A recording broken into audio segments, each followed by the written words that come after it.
dalam operasi penumpasan pemberontakan PKI di Madiun pada tahun 1948. Seperti dikutip dari buku Siliwangi dari Masa ke Masa yang diterbitkan Sejarah Militer Kodam Siliwangi, Batalion Nasuhi dari Brigade Siliwangi berhasil menangkap sejumlah tokoh penting pemberontak komunis tersebut. Para tokoh penting yang berhasil ditangkap Batalion Nasuhi antara lain ex-Jenderal Mayor Joko Suyono dan ex-Kolonel Yusuf Bakri. Kedua perwira komunis itu pada akhirnya diputuskan untuk dihukum mati. Hukuman matinya dengan cara ditembak. Menurut buku Siliwangi dari Masa ke Masa yang diterbitkan Sejarah Militer Kodam Siliwangi, ex-Jenderal Mayor Joko Suyono dan ex-Letnan Kolonel Yusuf Bakri ditembak mati di alun-alun Pacitan dengan disaksikan oleh ribuan rakyat.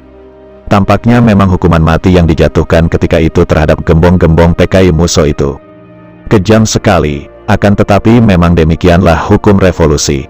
Apalagi ini terhadap gembong-gembong yang di samping mengkhianati Republik Indonesia yang diproklamasikan pada tanggal 17 Agustus tahun 1945, juga telah melakukan pembunuhan-pembunuhan yang kejam terhadap tawanan-tawanannya dari semua golongan.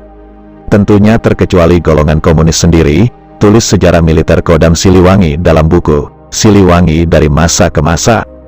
Masih menurut pihak sejarah Kodam Siliwangi dalam buku Siliwangi dari Masa ke Masa, kalau mereka, para pemberontak komunis itu memang berani berbuat, ya, mereka harus berani bertanggung jawab atas perbuatan mereka yang keji itu.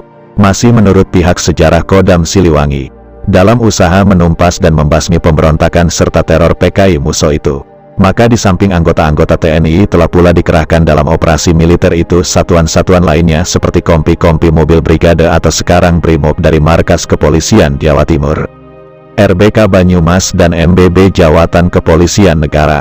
Jasa-jasa mereka pun tidak sedikit bagi pemulihan keamanan di dalam negeri.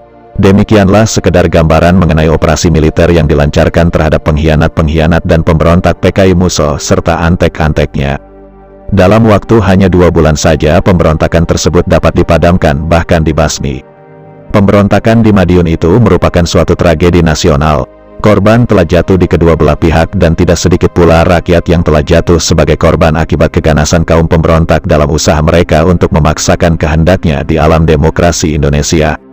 Tidak sedikit pula rakyat yang menjadi korban karena dipaksa harus menghadapi Tentara Nasional Indonesia yang masih patuh dan taat kepada pemerintah Republik Indonesia, tulis Sejarah Militer Kodam Siliwangi dalam buku yang disusunnya. Menurut Kodam Siliwangi, memang peristiwa pemberontakan PKI Musso itu merupakan suatu kejadian yang mempunyai arti yang amat penting dalam taraf perkembangan revolusi Indonesia pada waktu itu. 2 kali mereka sudah berusaha untuk menumbangkan dan merebut kekuasaan dari tangan pemerintah Republik Indonesia hanya dalam jarak waktu beberapa tahun saja. Pertentangan-pertentangan di dalam kalangan sendiri, sekalipun secara temporari saja, sangat merugikan dan melemahkan perjuangan. Justru pada saat-saat kita tengah menghadapi serangan-serangan besar-besaran dari pihak Belanda. Di samping segi negatifnya, tentu ada pula segi-segi positifnya yang perlu mendapat perhatian kita, tulis Kodam Siliwangi.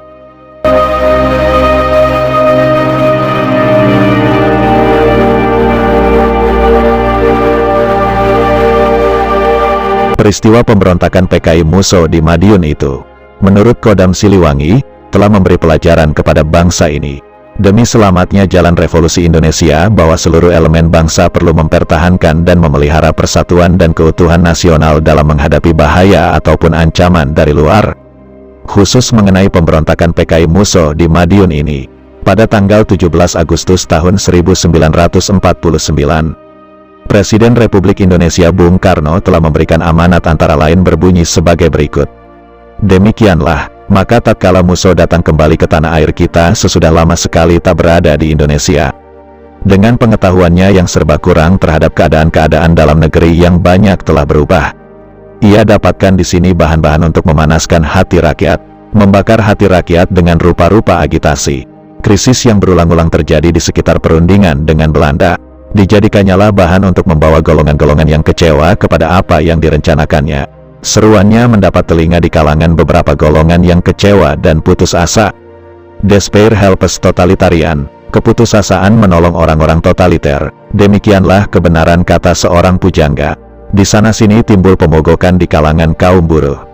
Di sana-sini malah terjadi kekacauan di kalangan sebagian tentara yang kena rasionalisasi. Di sana-sini terjadi penculikan. Kesudahannya kegentingan itu meletus dengan rupa pemberontakan Madiun pada tanggal 18 September tahun 1948. Pada hakikatnya, krisis ekonomi yang memuncak, dan kehilangan kepercayaan terhadap kemungkinan penyelesaian politik dengan Belanda secara damai, dan hal inilah yang menyebabkan pemberontakan yang menyedihkan itu. Aduhai negara kita kena cobaan berat, ia kena cobaan bencana. Dadaku sesak kalau aku ingat malapetaka yang diperbuat oleh bangsaku sendiri ini. Keluar, Republik menghadapi kepungan politis, kepungan ekonomis, kepungan militer, ke dalam menghadapi bencana perang saudara. Keluar menghadapi musuh yang bersenjatakan segala alat yang dapat dipakainya. Ke dalam menghadapi bangsa sendiri yang merobek-robek tenaga nasional. Belum pernah dalam sejarah Republik ia menghadapi pisau belatinya, to be or not be, sebagai dalam bulan September tahun 1948 itu.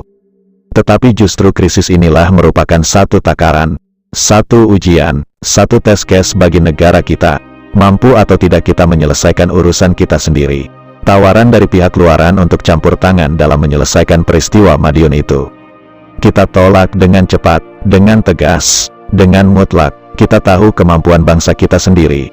Maka syukur alhamdulillah, syukur kehadirat Tuhan yang Maha Kuasa, berkat lindungannya, dan berkat pengorbanan yang luar biasa serta ketangkasannya tentara kita, polisi kita, pamong praja kita, seluruh rakyat kita yang sadar dan insyaf.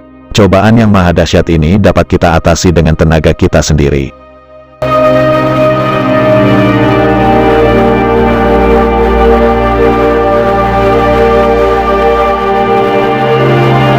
Peristiwa pemberontakan PKI Muso di Madiun itu adalah suatu revolusi yang kejam dan biadab. Kaum pemberontak telah meninggalkan sila nasionalisme, sebab mereka tidak menyusun persatuan kebangsaan Indonesia, akan tetapi sebaliknya malahan telah meruncing-runcingkan pertentangan kelas antara kita dengan kita, memecah belah persatuan bangsa kita, mengadu dombakan kita dengan kita.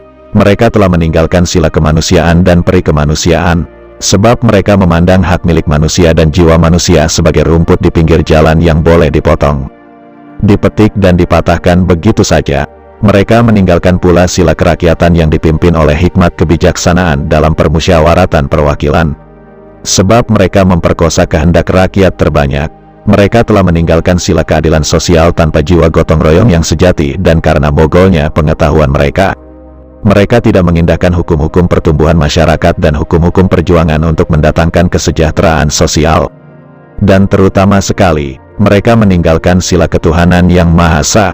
Oleh karena mereka tidak percaya lagi kepada Tuhan, jelaslah bahwa mereka itu telah tidak mengakui Pancasila, bahkan telah menodainya. Sungguh besar malapetaka jika orang meninggalkan Pancasila, dasar kesusilaannya lantas lenyap sama sekali. Demikian kata Bung Karno dalam amanatnya yang diucapkan pada tanggal 17 Agustus tahun 1949, seperti dikutip dari buku Siliwangi dari Masa ke Masa yang diterbitkan Sejarah Militer Kodam Siliwangi.